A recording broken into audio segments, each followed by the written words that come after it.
안녕하십니까? 참솔입니다. 오늘은 좌절 공격성 가설에 대해서 설명을 해 보도록 하겠습니다. 나와 있는 대로 좌절로 인해서 공격성이 나타난다라는 가설인데요. 공격성이라고 하는 것은 여러 가지 요인에 의해서 나타날 수가 있지만 좌절에 의해서 나타나는 공격성을 우리가 좌절 공격성 가설이다라고 이야기를 하고 있습니다. 즉, 공격성이 나타나게 된 원인, 요인으로 좌절이 사전에 이루어진다라는 것을 이야기하고 있는 것이죠. 좌절은 어떻게 해서 일어나느냐가라고 우리가 생각을 해 본다라고 하면 무엇인가 기대를 할 때, 목표를 세울 때 당연히 이루어져야 하는 것에 대해서 인정하고 있을 때, 인지하고 있을 때 그것이 이루어지지 않거나 좀 목표가 방해받거나 그로 인해서 내가 계획했던 것들이 느려진다든지 아니면 사라진다든지 아예 인지되지 못하도록 하게 된다든지 시도조차 못한다든지 이러한 모든 것들이 좌절을 유발하게 됩니다. 따라서 그 좌절감이다라는 것은 내 의도, 생명체인 유기체가 움직이고 행동하고 사고하고 그로 인해서 내 자신의 능력이든 언어든 무엇을 표현하고자 표출하고자 하는 것에 의해서 제재를 받을 때 또한 이루어지지 못하는 그러한 상황에 놓일 때 우리가 좌절감을 느끼게 됩니다. 이럴 때 좌절감에서 끝나는 것이 아니라 공격성을 나타나게 되는 경우에 우리는 좌절 공격이다라고 이야기를 하고 있습니다. 모든 좌절이 공격성을 유발하지는 않습니다.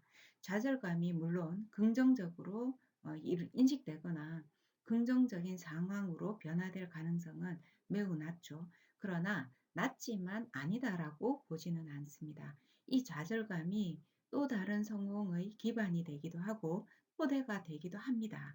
그러나 좌절감은 대다수 기분 나쁨을 일으키게 되고 그 기분 나쁨이 어떻게든 표출돼야 되고 나로 인해서 나타나는 기분 나쁨이 아니라 타의에 의한 기분 나쁨이었으면 좋겠고 또는 다른 제안에 의해서 나의 목표들이 사라지거나 이루어지지 못한다는 것으로 인지되기를 바라고 있습니다.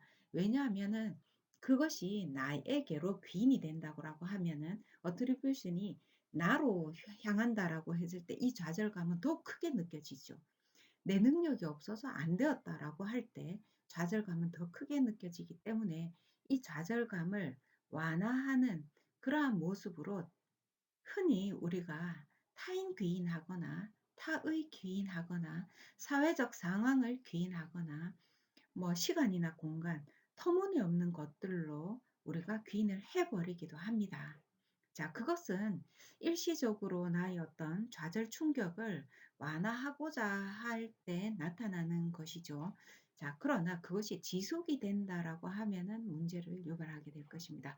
늘 내가 무엇을 기대하는 것에 대해서 무엇을 할 것인가 하는 것에 대해서 타의 귀인한다든지 타인 귀인한다든지 다른 상황에 귀인한다든지 이렇게 해 버린다면은 내 책임은 없고 그 모든 것이 주변이나 다른 사람에 의한 좌절이나 또는 잘못으로 인지가 되는 것이죠. 그랬을 경우에 나는 발전할 수가 없습니다.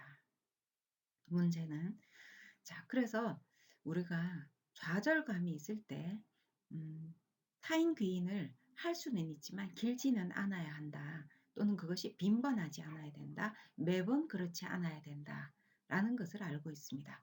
자, 그러나 그렇다 하더라도 우리가 좌절감 자체에서 공격성이 이어서 나타나는 경우가 흔히 있습니다.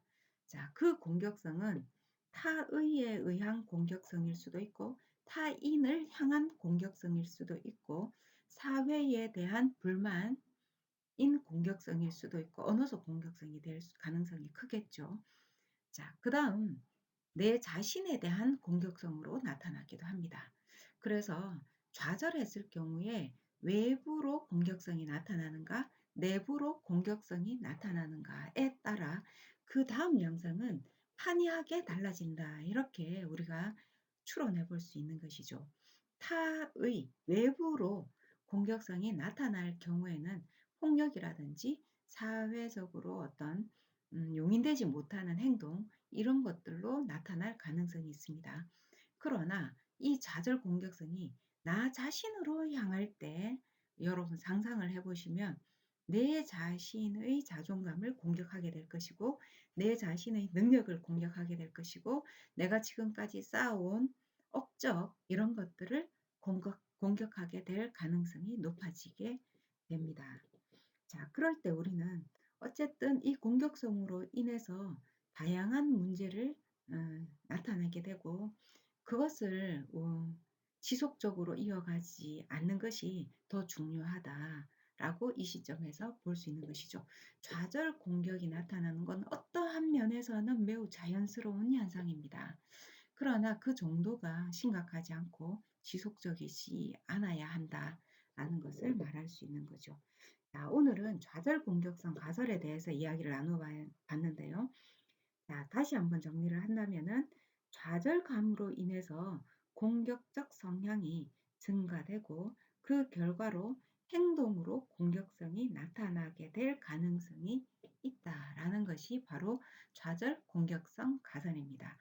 자, 이러한 문제점을 가졌을 경우에 치유는 우리가 상담 현장에서 만날 때는 공격성의 문제로 인해서 만나지만 이 공격성이 좌절로 인해서 나타나는가, 유전적 요인에 의해서 나타나는가, 기질적 특성에 의해서 나타나는가 분류를 해야 되고 그것이 좌절감에 의해서 나타났다라고 한다 하면은 이 좌절감은 어디에서 기인했는가, 어떠한 좌절감인가 이런 것들을 살펴보는 것이 상담자의 능력이고 상담에서 이루어져야 될 부분입니다.